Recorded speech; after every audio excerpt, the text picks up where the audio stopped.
के हो सानो त यो गाउँको अर्गानिक फुल खोइ यो देखाउन न हल्ला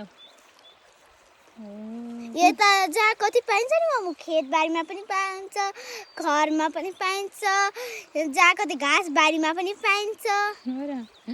अनि यो कुन कलरको हो यो फुल यो पर्पल कलरको कति राम्रो छ तिमीलाई मन पर्यो टिपी के हौ अँ के गराउने हौ तिमीले त बुके खै देखाउ त बुके हुन्छ र हुन्छ तिमीलाई त जे पनि मन पर्छ त गाउँघरको किन हो राम्रो राम्रो हुन्छ नि त काफल पनि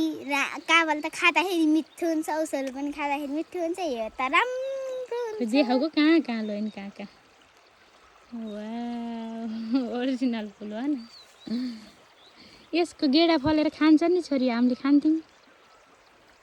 गेडा कहाँ फल्छ अझै फलेको छैन भोलिपर्सि फल्छ कहाँ फल्छ त्यही फुलबाट फल लाग्छ नि त के फल्छ गेडी फल्छ काली कुन गेडी गेडी काली काली गेडी